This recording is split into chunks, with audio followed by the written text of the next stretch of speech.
In this section, we are going to give an introduction about Linux. I know that many people who gonna attend or buy this course may not have an experience with Linux, and Linux may be new for them. And this will be a good opportunity for people to get familiar with Linux, because Linux, it's a very, very good operating system. And we are all using Linux, except in some cases we don't know. For instance, the Android platform that exists on our mobile, this is a Linux platform. The Apple iOS also, it's a Linux platform. So the objective of this section is to introduce Linux to you and to show you how easy it is to use Linux. For security, Linux distribution are very, very important. And you're going to notice that people who work in penetration testing, they usually are using Linux tools. Definitely in this course we'll be using Linux and we'll be using Windows as well. But also Linux is an important asset to learn during this training. And besides the introductions, and I'm going to explain and to show you how to get familiar with Linux, I will also add some video with my lecture that will help you in case you need to know more about Linux. Now, before start explaining Linux and how Linux are different than Windows, I just need to tell you that what you need to learn about Linux when it comes to penetration testing, it's just how to use it. We don't need to learn about the operating system architecture, the Linux architecture, or how it works, or what is the kernel, or you don't need to go that deep. It's like Windows. A lot of people are using Windows and they just know how to use it. They just know how to run application from Windows, but not necessarily they know how the operating system are communicated with the hardware. They don't necessarily know about the operating system kernel and so on. So the objective here is how to use Linux. On the previous section, I showed you how to download them and how to run them from a virtual machine. On this video, I'm going to go through the basic commands that you're going to need. But before going through the command, I just need to point about the main difference between Linux and Windows, which is the file structure. Now, in Windows, how do we save and arrange our file and folder? In Windows, what we do is that we are dividing our hard drive to different partitions, could be one or more, and then start creating folders. And inside folder, we just save the file. So you have drive, and then you have folder, and then you have file. And you can have for drive different names, C and D and E and so on. In Linux, it's kind of different. You have a fixed filing system. So all Linux has the same structure, not like Windows. Windows, you may find people putting the Windows folder on a specific drive and their other folder. So they don't have a specific structure, while in Linux, it's very fixed, it's very specific. So in Linux, we have one main folder called the root, and this is a bigger one. And under this folder, we have some subfolder, and each subfolder holds a specific kind of file. Like for instance, we have a subfolder called etc, and etc include all the configuration files. So file like password file, like network configuration file, like graphical file, this will be held inside the etc. While bin, which is stand for binary, hold all the command line. So when you type, for instance, ls, when you type nano, when you type any command, how the operating system understands this command? It will go to this folder and it will check the nano files that explain how to execute nano. So if someone accidentally delete a file from here, it will actually, no one will be able to use this command. And we're going to see that in a few seconds when we open the Linux machine. While the home folder will hold all the user home folder. So on this machine, if two users are using this machine, user A and user B, each one will have a subfolder here under their name, where all their file will be saved. So if user A are creating a Word document, it will be saved under home, under his folder. dev will hold the devices, and so on. So it's not about explaining the functionality of each folder. It's just to know that there is a specific structure, because you're going to need to understand that while you are navigating inside Linux. So you need to know that there is a major folder called root, and under that there is some specific folders, and each folder holds a specific kind of file. And you may have different level. Now, when you log in as a root, and root in Linux represents the administrator, then you're going to have access to everything. While when you log in as a user, then you log into the user level, so you can only have access to the user level. You don't have access to the above folder. So user cannot access the etc, which holds the configuration, so you cannot change the configuration, and so on.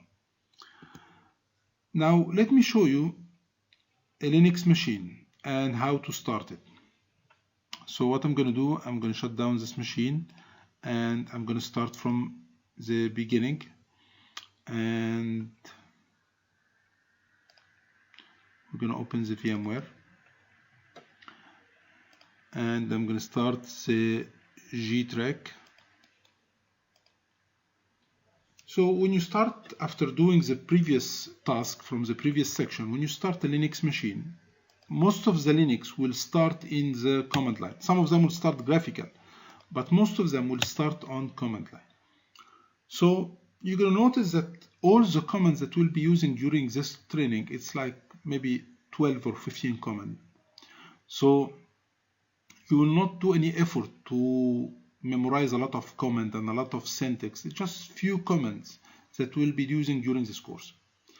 And I did categorize them inside the presentation, but I just want to show you what I just explained in a real machine.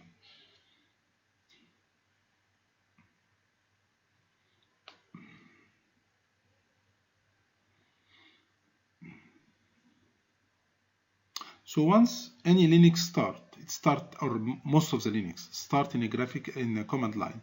Now I need to start the graphical interface, so I should just type start X. And by the way, I need to tell you that Linux is case sensitive. So when you write a command, make sure all the command should be written in small letters. So if you write the same command in capital letter, it will not be executed. So just be careful while you're doing that. And it will start the graphical interface. Now I just first want to show you how it looks like. And then we are going to get back to our presentation. So it's a graphical interface. It's very similar to Windows, where you have computer, you have different icon on desktop, and you can add more. You have a taskbar, and you have the G-Track menu here, where all the items are there but categorized. So G-Track here has all the penetration testing tool, categorized, penetration, information gathering, vulnerability, and everything. While services has some services like SQL and Apache and so on. Internet has all the browser, so if you need to browse an easy. And setting system tools, it's like the control panel in Windows. So you feel free to navigate there. And then you can right click here and you can open a terminal, or you can change this, very similar to Windows. Now let me start by showing you the structure that I just explained. So when we open my computer, you can see that it will ask you, or it will give you the location right now. But if I go there and I put the sign which represents the root, it will show you the folder that I just explained, the etc that has all the configuration file, all the folder and file. We are going to have the binary that has all the command, so all the command will be here. We have the home and so on and so forth. So this is how the file system in any Linux look like. So let me open a terminal, and because we're going to test some command while we are doing that, and let me change the size for you, and so it will be more clear for you. Okay, so this is 12.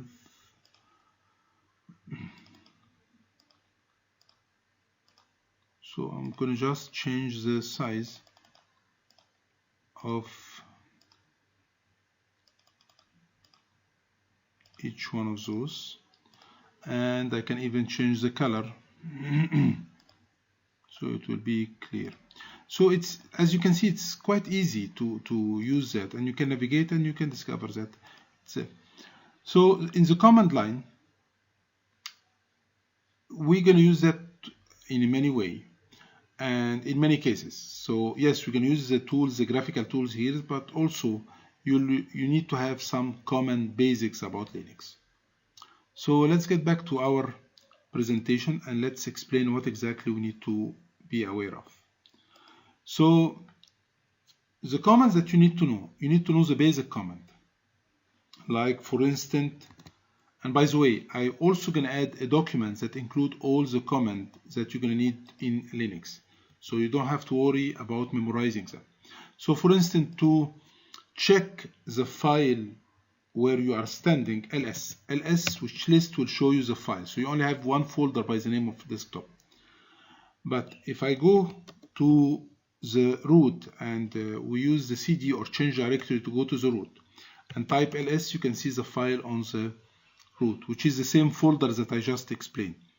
So ls, it's for browsing the file, and you still can do that from the command line. You have also a command called pwd, which is print working directory, where exactly we are standing right now. So if you type pwd, it will tell you right now you are on the root. Okay, I need to go to a folder called etc, so I should type cd etc, change directory etc. And now if I type pwd, he's going to tell you you are inside etc. So if I type ls right now, it will show me the file inside the etc. And by the way, the color of the file usually indicates its type. So this dark blue, those are folders, while the light blue, those are files, and so on. I need to get back to the root, so cd root. So I can navigate using cd and choosing the location where I need to go. This is if I need to do that from a command line. Also another command, it's called who am I. It will show you I'm logged in with which account. Right now I'm logged in with the root account, which is administrator account. This is the one with the higher privilege. So ls, this is one of the commands. We have the command that can be used to check the configuration, because actually this is very important, and mainly the network configuration. And we used to do that in Windows by typing ipconfig, but in Linux we type ifconfig. So it will show you the network adapter and what IP you are taking and all the network configuration. I know that the IP is showing above here, but still. Then we have a command called dhclient, and dhclient is for requesting another IP. So when you type dhclient, it will request a new IP. So if your machine didn't get an IP, you can do dhclient to request a new IP. So those are some of the basic commands. What else do we need to know about, or what other command we need? Editor is very, very important to us, because from time to time we're going to need to open some file and do some modification and write some code and stuff like that. So you need to know how to modify in a file, how to change a file. So there is a lot of editor, but I prefer one specific editor called Nano. So let me clear the screen,